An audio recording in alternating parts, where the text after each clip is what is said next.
Hi, I'm going to do a few videos showing how to use Photoshop to create seamlessly tiled textures. There are a number of tools that you can use here. I want to start with something very simple, showing the offset filter as a way of helping you create seamless textures or backgrounds. Let me start with the background, actually. I have a brush here. This is the Photoshop, one of the built-in Photoshop brushes. It's grass. Um, if I were actually doing grass, I'd probably make my own custom brush for this. The idea here is that I want to have a horizontal scrolling background. So I might have a figure on the screen walking to the right, and as he's walking in place, essentially the background is scrolling behind him. So I want to have a background that is seamless, that is, the left edge and the right edge match so that as it scrolls, you don't see a seam there.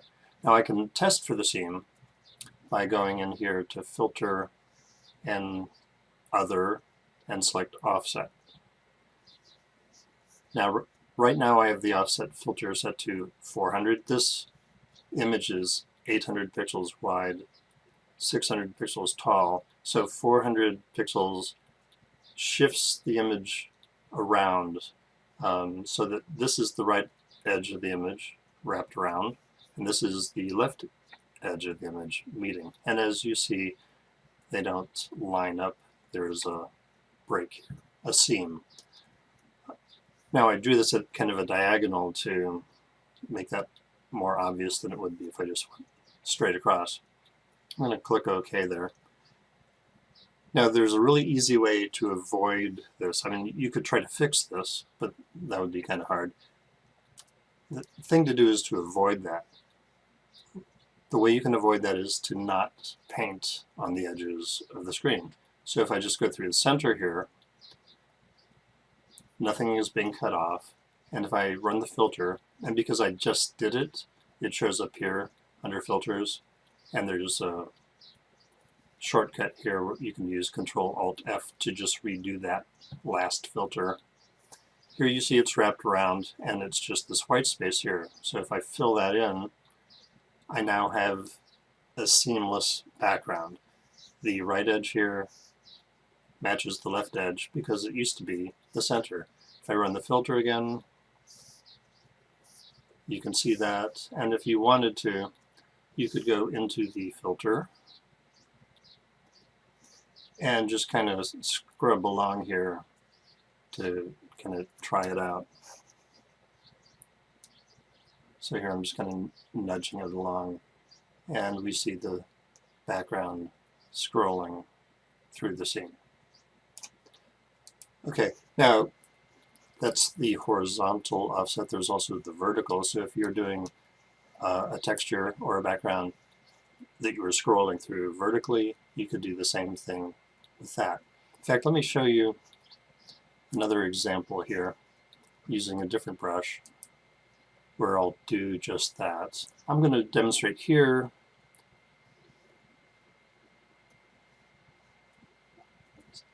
a similar thing, except now I'm going to have it seamless vertically as well as horizontally. Again, I want to avoid painting on the edges, so I have to undo that.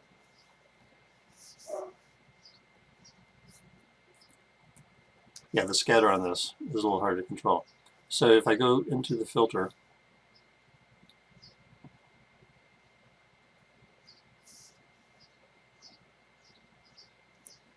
I can do the 400 horizontally and 300 vertically. And you see that this is like the four corners together. So I can paint in here. Now I went off the edge again.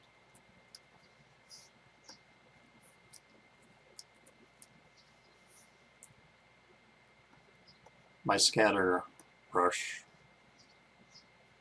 is going a little wild.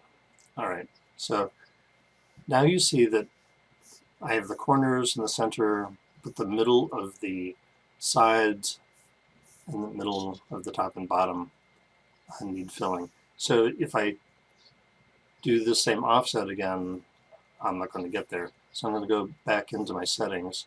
If you're doing a lot of this, you could actually set up an action for different offsets that you wanted to be able to dial into. But I'm going to take the offset off the horizontal. So now I have this white space here to paint into.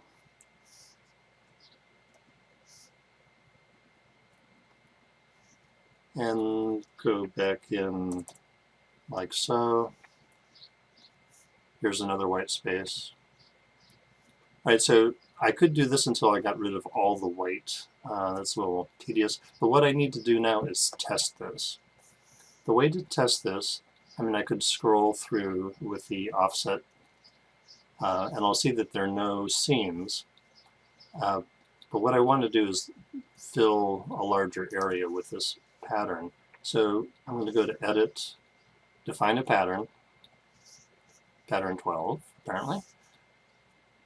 Now I have a blank screen over here, it's larger, and I'm going to go into the layers over here and create a new layer, create a pattern layer. So here you can see there's no seams. There is some repetition, so like you can pick up like that is repeated here, so there's, and then it's repeated down here, so it's like almost a 2 by 2. And if I scale this down, I can see more repetitions. And if you repeat it enough, you'll start to see the pattern. Okay, so something to be aware of. And minimizing the sense of pattern that you see, that's a bit of an art. It takes a lot of practice and some trial and error to eliminate things that are too obvious. Like here you can see there's kind of like a dark band going through here and here. If you broke that up, that pattern would be less obvious. But anyway, so I've created a texture here that is seamless, and I could use that to tile anything I wanted to. So I could just save this out as a JPEG or some other file type, import it into my 3D software, and tile a floor, or maybe this was a wallpaper design. I mean, this was not meant for anything in particular, so this is just kind of a demonstration image. The next thing I want to do is create a similar seamless tiled texture based on a photograph. That'll be in an upcoming video.